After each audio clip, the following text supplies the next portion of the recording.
नमस्कार, आप देख रहे हैं द इंडियन ओपिनियन और अपने खास कार्यक्रम लोक सेवक में इस समय हम एक खास मेहमान के साथ मौजूद हैं। आपकी तारीफ़ बताने की ज़रूरत नहीं है, लेकिन फिर भी आपकी तारीफ़ हम आपसे करवा दें। सुरेश यादव उर्फ धर्मराज यादव उत्तर प्रदेश की विधानसभा के लगातार दूसरी बार सदस्य हैं समाजवादी पार्टी से, और बाराबंकी जनपद मुख्यालय की सदर सीट के आप विधायक हैं और लगातार दूसरी बार बाराबंकी में विधायक बनने का, सदर सीट का विधायक बनने का इनको सौभाग्य मिला। बीजेपी की लहर में जब ज़िले की सभी सीटों पर, बाराबंकी की सभी सीटों पर भाजपा का भगवा ध्वज लहरा गया, उस समय इन्होंने सदर की सीट में समाजवादी पार्टी के झंडे को बुलंद रखा। ये इनकी उपलब्धि है और संघर्ष इनके जीवन का एक दूसरा पहलू है। शुरुआती जीवन में एक साधारण परिवार से निकलकर कैसे देश की सबसे बड़ी विधानसभा में इन्होंने अपनी दखल बनाई, इसके बारे में हम आपसे चर्चा करेंगे। बहुत बहुत स्वागत है आपका सुरेश जी। सुरेश जी, आपके बारे में कुछ लोग जो आपके पुराने साथी हैं वो ये जानते हैं कि आपका शुरुआती जीवन संघर्षों से भरा रहा और कांटों के रास्ते पर आपने सफ़र किया। तो अपने परिवार के बारे में, माता पिता के बारे में बताएं और किस तरह के परिवार में आपका जन्म हुआ और कहाँ शिक्षा दीक्षा हुई और कैसे आप सियासत की ओर आ गए। मैं बता दूं दीपक जी कि मैं यहीं बाराबंकी का निवासी हूं। मूल हमारे बाबा भी यहीं थे, मखदूमपुर के, और हमारे पिताजी भी यहीं के थे। हमारे पिताजी लेखपाल थे, सरकारी नौकरी में थे। माताजी गृहिणी थी। हम लोग 2 भाई थे और धीरे धीरे पढ़ाई करते करते फिर ध्यान आया कि कहीं ना कहीं कोई रोज़गार किया जाए। नौकरी तो मिलने से रही, तो फिर रोज़गार में आए और खेती भी की है। खेती के साथ रोज़गार भी किया। रोज़गार के बाद में जाने कब हम नहीं समझ पाए, हम कब 2005 से ब्लॉक प्रमुख बने। और ईश्वर और इंसान की दोनों की कृपा है कि हम बीडीसी और प्रमुख दोनों पद आज तक निर्विरोध ही बंकी ब्लॉक के होते आए हैं, तीसरी बार लगातार। फिर माननीय नेताजी आदरणीय मुलायम सिंह यादव जी ने और माननीय अखिलेश यादव जी ने मुझे इस लायक समझा और अपनी सेवा में मुझे शामिल किया, और वही है आज तक चला आ रहा है आप सबके बीच में। आपके बारे में कहा जाता है कि शुरू में जब आप छात्र जीवन से आगे बढ़े तो आपने टेंट का एक बिज़नेस किया और ख़ुद आपने काफ़ी संघर्ष किया और धीरे धीरे करके आपने परिवार की स्थिति को भी बेहतर किया, अपनी स्थिति को भी बेहतर किया। तो जो नौजवान सियासत में आते हैं या आना चाहते हैं और किन्हीं कारणों से कहीं संघर्षों में उलझे हैं, कई बार शुरू में ही उनका मनोबल टूट जाता है, क्योंकि सियासत में बहुत पैसे की ज़रूरत होती है। ये कहा जाता है कि राजनीति बिना पैसे की नहीं हो सकती है। तो शुरू में आप एक साधारण परिवार से हैं, पिताजी आपके लेखपाल थे, तो आर्थिक स्थिति कैसे थी और उन आर्थिक विषमताओं से किस तरह से जूझ के आप आगे बढ़े?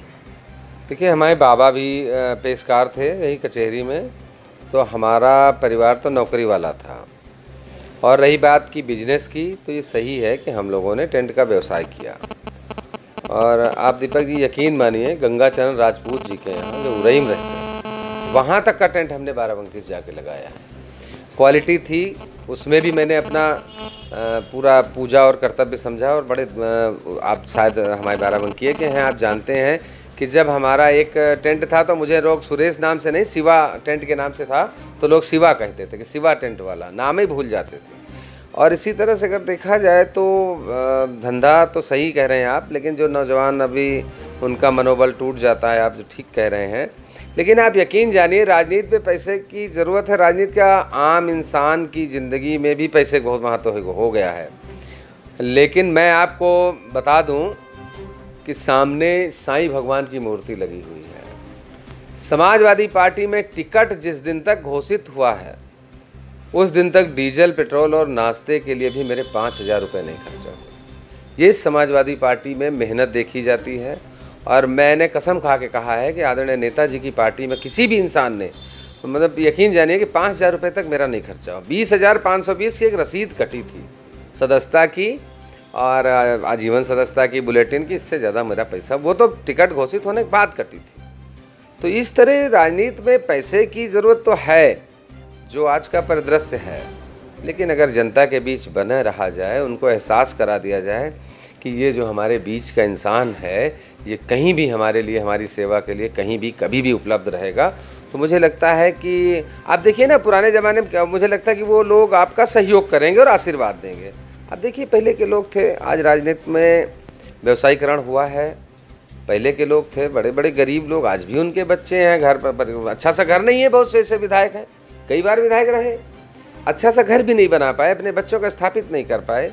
और नौजवानों को तो मैं यही संदेश देना चाहता हूँ कि निष्ठापूर्वक जो भी काम करें, चाहे व्यवसाय करें, चाहे राजनीति करें, चाहे घर परिवार में रखें, तो अपनी निष्ठा कायम रखें, भरोसा और विश्वास ये बनाए रखें। और विश्वास जहाँ टूटा तो इंसान का कोई कद और पद नहीं रह जाता है, ये हमारा अपना मानना है। सुरेश जी, जब आपको पहली बार टिकट मिला समाजवादी पार्टी से, तो यहाँ से राजेश यादव, राजू के नाम की भी चर्चा हो रही थी। खुद राजेश यादव एमएलसी साहब कहते हैं कि उनका टिकट फाइनल था, लेकिन फिर आपका टिकट फाइनल हो गया। हालांकि उस निर्णय का उन्होंने सम्मान किया। तो एक शुरू में बड़ा सस्पेंस बना हुआ था कि कौन लड़ेगा समाजवादी पार्टी से। तो वो पल आपके लिए किस तरह के थे, जब एक स्थिति स्पष्ट नहीं थी, आप भी पूरी कोशिश में थे, वो भी पूरी कोशिश में थे, और भी पार्टी के तमाम लोग लगे हुए थे, और जाहिर सी बात है कि एक बड़े और एक प्रतिष्ठित राजनीतिक दल का टिकट मिलना अपने आप में आसान नहीं होता है। तो और आपके जीवन का, चूँकि पहली बार आप विधानसभा चुनाव के लिए तैयारी कर रहे थे, तो हम समझ सकते हैं कि आपके लिए भी वो पल बड़ा महत्वपूर्ण था। बाराबंकी जनपद में सबसे कड़ी लड़ाई कह ली जाए, या सबसे ताकतवर लोग जो सत्ता में रहे हैं अब तक, विपक्ष के, सपा के खिलाफ वाले, चाहे वो माननीय संग्राम सिंह जी रहे हों, चाहे माननीय हरगोविंद सिंह जी रहे हों, सबसे कठिन चुनाव इसी नवाबगंज विधानसभा का होता है, शहरी सदर का। इस सीट पे काफ़ी ताकतवर और काफ़ी कई बार के पद पे रहे लोग हमसे लड़ते हैं।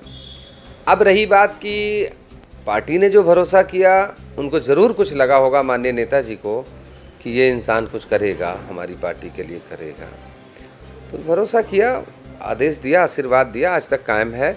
और दीपक जी आपको बता दूं कि 2022 में हम 22,300 कुछ वोट से जीते थे, लेकिन 2012 में, माफ़ कीजिएगा, 2012 में हम 22,000 से ज़्यादा वोट से जीते थे, लेकिन इस बार हम इस लहर में 29,705 वोट से जीते।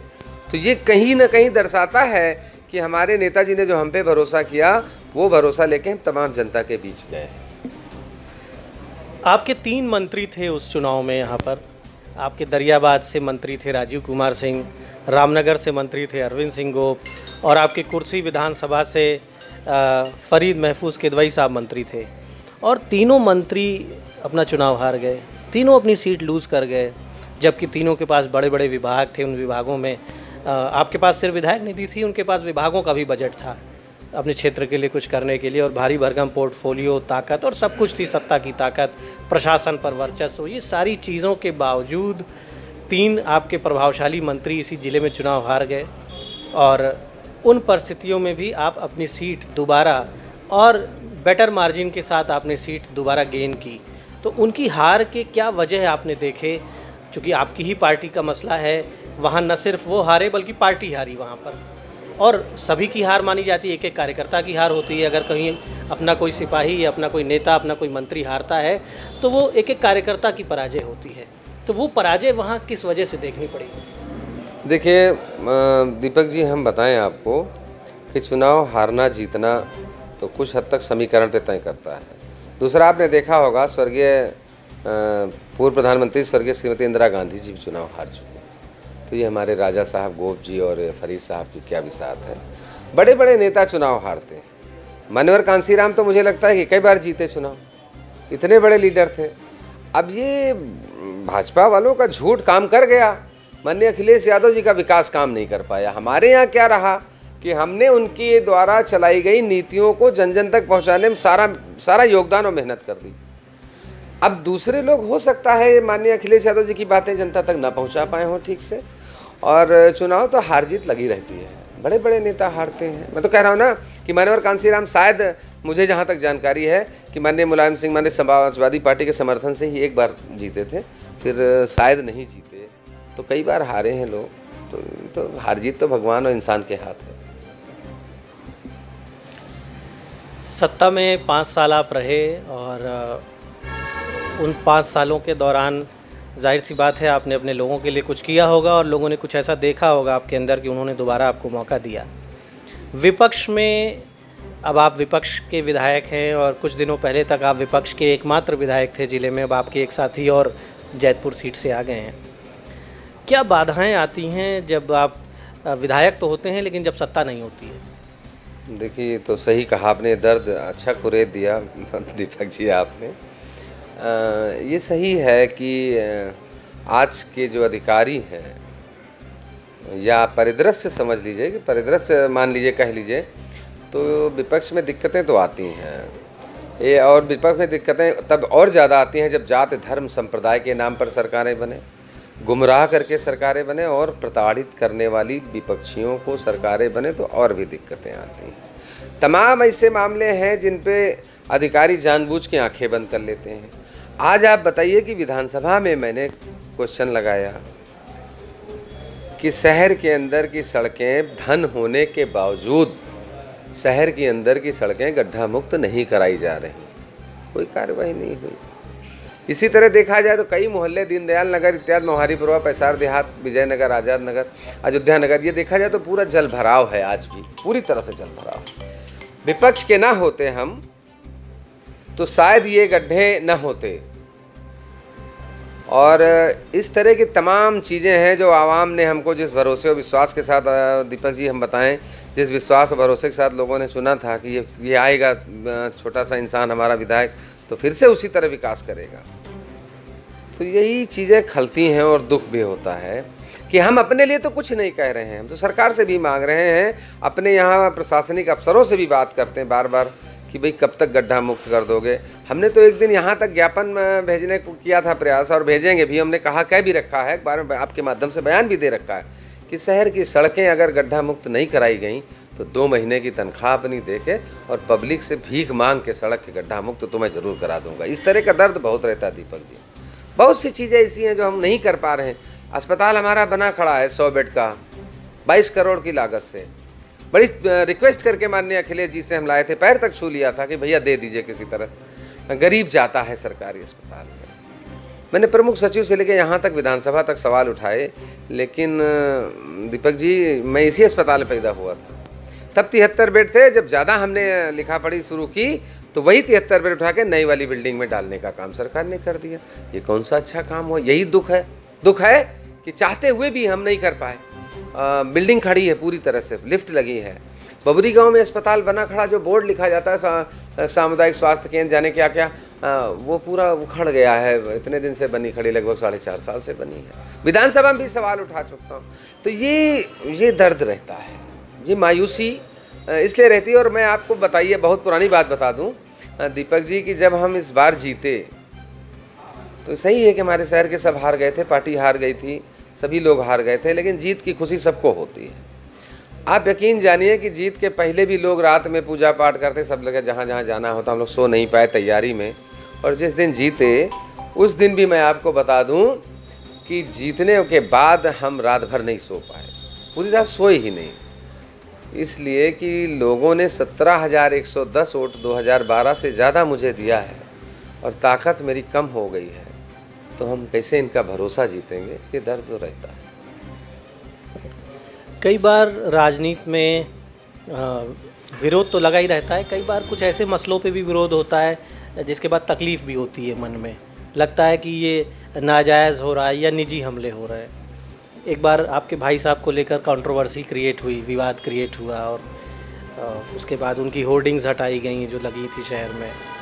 कभी कभी कुछ विरोधी ये मुद्दा बनाते हैं कि साहब सुरेश जी जो है लग्जरी गाड़ियों से 2-2, 3-3 गाड़ियों से चलते हैं और बड़ी संपदा सुरेश जी ने बनाई है, या जो इस तरह की बातें कही जाती हैं। हालांकि सियासत में जो भी चेहरे हैं, अगर पलट के देखा जाए तो किसी की भी ज़िंदगी की तहकीकात की जाए तो कुछ कमियां, कुछ समस्याएं सबके जीवन में मिलती हैं। लेकिन इस तरह के जब हमले होते हैं विपक्ष की ओर से, या जो आपके प्रतिद्वंदी दल हैं या प्रतिद्वंदी नेता हैं, जब इस तरह के हमले होते हैं, इस तरह की बातें आती हैं, तो किसी भी राजनीतिक व्यक्ति के लिए वहाँ पर कितनी तकलीफ़ होती है और ऐसे हमलों से खुद को कैसे फिर से मजबूत बना के और ताकत से कैसे खड़े होते हैं? अब आप देखिए कि यहाँ पे लगभग 4.25 लाख से ज़्यादा वोटर है। 99,553 वोट मिला है, तो मेरे हिसाब से 75% से ज़्यादा लोग तो विरोध ही करेंगे। उनकी मंशा है विरोध करने के, साथ में होते तो हमको पूरा मिल जाता। और राजनीति में हो, चाहे घर परिवार में हो, चाहे जहाँ हो, तरक्की जब आप करेंगे तो 4 लोग चर्चा करेंगे। दुख इस बात का नहीं होता है, क्योंकि ये आदत पड़ चुकी है तमाम आवाम की आदत पड़ चुकी है। आज भी मैं कह दूं कि अगर कोई भी है तो लोगों की मनोभावना ही ऐसी है कि कमी ज़रूर निकालेंगे। रामायण में कमी निकाल देंगे, गीता में कमी निकाल देंगे, महाभारत ग्रंथ में कमी निकाल देंगे। तो जनता का है, हम तो वही कहेंगे कि वो क्या होता है, पुरानी कहावत थी कि अपनी रास्ता चलता जाता है। अब आगे कहेंगे नहीं भौंकते कौन है, वही है। चलिए, आपका मनोबल बना हुआ है और निश्चित तौर पर सियासत में हमले तो होते ही रहते हैं। और आपने बिल्कुल सही कहा कि जब आप तरक्की के सफ़र पे होते हैं तो बहुत से लोग चाहते हैं कि आप तरक्की ना कर पाएँ, आप आगे ना बढ़े, तो वो विरोध करते हैं। अब एक बार फिर से विधानसभा चुनाव नज़दीक है और आपकी सीट को लेकर जाहिर सी बात है कि जिला मुख्यालय की सीट किसी भी जनपद में सबसे महत्वपूर्ण सीट होती है। और राजेश यादव राजू के बारे में फिर से पार्टी में अंदर खाने में ये चर्चाएं हो रही हैं कि वो सदर विधानसभा की ओर उनका निशाना है। तो सुरेश यादव की ये सीट कितनी पक्की है? देखिए जब तक हम मेहनत करते रहेंगे तमाम आवाम हमारी बुराई नहीं करेगी। और राजेश हमारे, यकीन कीजिए राजेश यहाँ कहीं भी नहीं है, ना प्रयास कर रहे हैं। जो भी कह रहे हैं केवल लड़ाने झगड़ाने वाले लोग हैं। कहीं भी राजेश की मंशा यहाँ लड़ने की नहीं है। वो राष्ट्रीय अध्यक्ष जी के सिपाही हैं, मैं भी उनका सिपाही हूँ राष्ट्रीय अध्यक्ष जी का।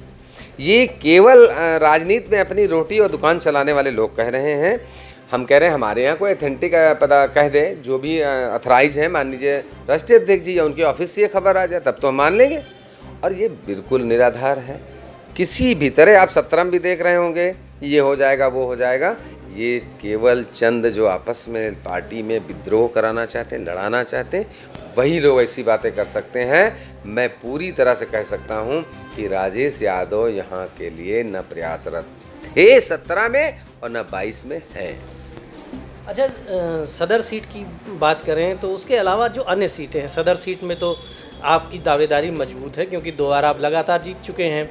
तो आप ज़रूर कह सकते हैं हाईकमान से कि भाई 2 बार आप जीते हैं, विपरीत परिस्थितियों में जीते हैं और अब तो बीजेपी के खिलाफ हो सकता है कि सत्ता विरोधी लहर भी हो, तो एक तर्क बनता है कि भाई आपको फिर मौका दिया जाए। रामनगर में भी विवाद है, वहाँ पूर्व मंत्री राकेश वर्मा पिछली बार भी टिकट मांग रहे थे, इस बार भी वो दौड़ रहे हैं, क्षेत्र में भी दौड़ रहे हैं। पिछली बार तो किसी तरह अरविंद सिंह को मिल गया था, उनको अखिलेश जी ने उनकी लाज रख ली थी।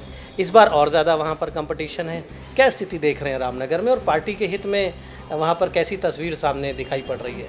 देखिए ये बड़ा अहम सवाल है दीपक जी, इतना अहम सवाल है जिसका उत्तर दे पाना हमारी सामर्थ्य के बाहर है। ये हमारे राष्ट्रीय अध्यक्ष जी ही उत्तर दे सकते हैं इस बात का। और रही बात टिकट मांगने की, तो मैं तो कहूँगा कि टिकट तो सबको मांगने का हक है, कोई भी मांग सकता है और परिवार ही लंबा है समाजवादी पार्टी का। मगर इस बारे में केवल राष्ट्रीय अध्यक्ष जी जो कहेंगे वही होगा और उनके अलावा हम लोग कुछ 2 शब्द भी नहीं इस मामले में। आप कृपा करके ना ही पूछें तो बहुत बेहतर है।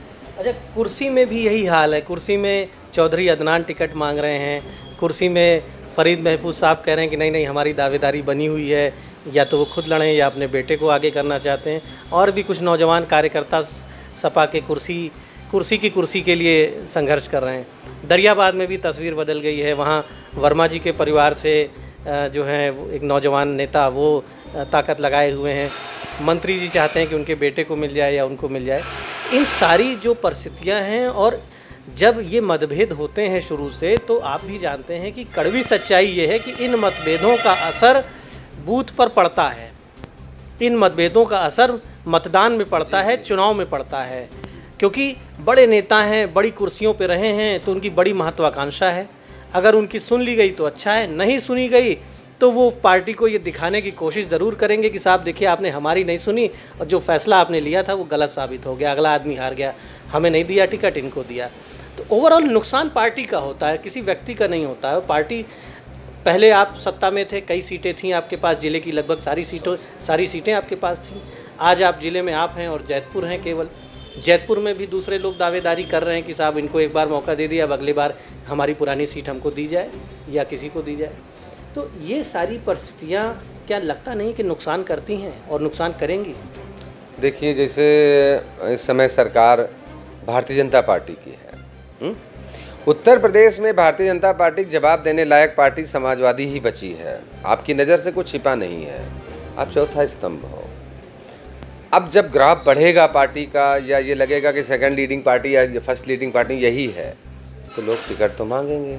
और टिकट जब मांगेंगे, और मांगना मैंने पहले भी कहा कि सबका अधिकार है।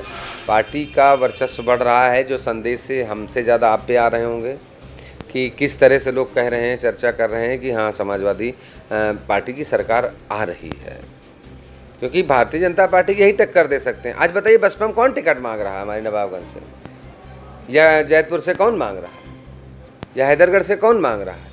इसी तरह देखा जाए तो कांग्रेस में केवल जानबूझ के जिनके लड़ाई लड़ने के मने है कि मैं एक बार लड़ जाऊं विधायक के चुनाव, वही लोग मांग रहे हैं। समाजवादी पार्टी में ये सच है कि बाराबंकी में इस समय लोगों की डिमांड बढ़ी है। हर सीट पे कहीं ना कहीं लोग टिकट मांग रहे हैं। अच्छा, गुटबाजी नहीं है पार्टी में? आप ये मानते हैं कि तमाम फेसबुक पे चर्चाएं हो जाती हैं, कहीं कोई फला नेता के खिलाफ चर्चा कर रहा है, कहीं गोप जी के समर्थक, कहीं राजेश के समर्थक, कहीं आपके समर्थक, कई बार आमने सामने भिड़ते हैं, कई बार त्रिकोणात्मक संघर्ष हो जाता है, सोशल मीडिया पे बहस हो जाती है। देखिए, वो लोग पार्टी के नहीं हैं जो आपस में बहस करते हैं। और हमारे साथ का कोई लड़का अगर सोशल मीडिया पर कहीं सबूत मिल जाए तो मैं उसको पार्टी से निकलवा के दम लूँ, पहली बात। दूसरी बात, जैसे आपने कहा गुटबाजी पंडित जी नहीं होती है। होता क्या है कि हमारा प्रेम आपसे ज़्यादा हो गया कुछ दिन के लिए, फिर थोड़े दिन बाद इनसे प्रेम हो गया ज़्यादा हमारा, बस गुटबाजी यही है। और हर दल में गुटबाजी होती है। ये गुटबाजी नहीं कही जाएगी। जिनसे मन मिलने लगता है या प्रेम ज़्यादा हो जाता है तो उनकी तरफ बैठ जाते हैं 4 दिन ज़्यादा, तो लोग कहते हैं ये फला के साथ ज़्यादा पटरी खा रही है।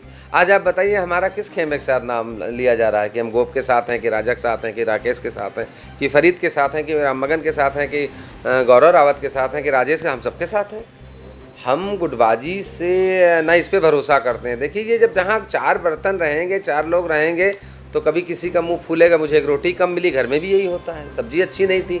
लेकिन गुटबाजी समाजवादी पार्टी में बिल्कुल नहीं है। गुटबाजी का मतलब है राष्ट्रीय अध्यक्ष जी एक, समाजवादी पार्टी का मतलब एक, सभी लोग उनके अनुयायी हैं, उनके नीचे काम करने वाले हैं। हम नहीं मानते कि हमारे पार्टी में कोई गुटबाजी है। 2022 में सुरेश यादव तीसरी बार सदर सीट से विधायक होंगे। ये आप कह रहे हैं तो दुआ समझ के हम ले रहे हैं। आपका दुआ व आशीर्वाद मान के हम स्वीकार करते हैं, और इंसान और भगवान की आपकी दुआ लगी जाएगी। ये एक सवाल है, आपका मनोबल क्या कह रहा है? मेरा मनोबल तो यही कह रहा है कि इंसान और भगवान हमेशा मेहरबान हम पे रहे हैं। और मेरी नज़र में, मैं तो तमाम जनता के बीच कह देता हूँ कि एक इंसान के 3 भगवान होते हैं जीवन में। एक सबसे बड़े भगवान उनके माता पिता होते हैं जो सांसें देते हैं। दूसरे वो होते हैं जो गुरु उनके होते हैं जो उनको शिक्षा देते हैं। तीसरे वो लोग होते हैं जो उनकी तरक्की में आगे बढ़ के अपना योगदान करते हैं। तो मुझे लगता है कि एक भगवान तो मेरे चले गए, माता पिता। अब 2 भगवान तो आजकल मुझे लगता ठीक है। माननीय अखिलेश जी की कृपा रही और आप सबकी कृपा रही तो ज़रूर जीतेंगे और सरकार बनेगी, सरकार बनाएंगे। तो ज़रूर जीतेंगे, ये जो शब्द हैं बहुत महत्वपूर्ण है कि ज़रूर जीतेंगे, यानी चुनाव लड़ेंगे सदर से और टिकट भी मिलेगा सदर से, तो लड़ेंगे तो जीतेंगे। ऊंचा मनोबल है सुरेश यादव जी का, और इनके नाम के आगे एक इनका असली नाम है जो कम लोग जानते हैं। निर्वाचन में वो नाम इन्होंने दाखिल किया था, धर्मराज। बहुत बड़ा नाम है ये, और इस नाम के अपने मायने भी हैं। और कहीं ना कहीं बाराबंकी सदर की जनता ने धर्मराज के धर्म को, धर्मराज के कर्म को स्वीकार किया है। इसमें कोई संदेह नहीं कि 2 बार लगातार सदर की सीट से, किसी भी जनपद के मुख्यालय की सीट जो होती है वो बड़ी प्रेस्टीजियस होती है, प्रतिष्ठापूर्ण सीट होती है। वहाँ से 2 बार लगातार विधानसभा पहुँचना अपने आप में एक मुश्किल काम है, और आपका दावा है कि तीसरी बार भी इसी सीट से विधानसभा पहुँचेंगे। खैर, ये पार्टी के राष्ट्रीय अध्यक्ष, राष्ट्रीय नेतृत्व इसको तय करेगा, लेकिन निश्चित तौर पर बाराबंकी में सुरेश यादव कि सियासत, सुरेश यादव का सियासत में जो सफ़र रहा वो बड़ा रोचक है और कम समय में इन्होंने सियासत में एक बेहतर ऊंचाई हासिल की है। हम उम्मीद करते हैं कि आप अपने क्षेत्र की जनता की बेहतर सेवा करेंगे और एक लोक सेवक होने के नाते, एक जनप्रतिनिधि होने के नाते आपके जो कर्तव्य हैं, आपका जो धर्म है, उस पर आप लगातार खरे उतरेंगे। धन्यवाद। अगर आप यह वीडियो फेसबुक पर देख रहे हैं तो हमें लाइक और फॉलो करें। अगर यूट्यूब पर देख रहे हैं तो सब्सक्राइब करें और बेल आइकन प्रेस करें।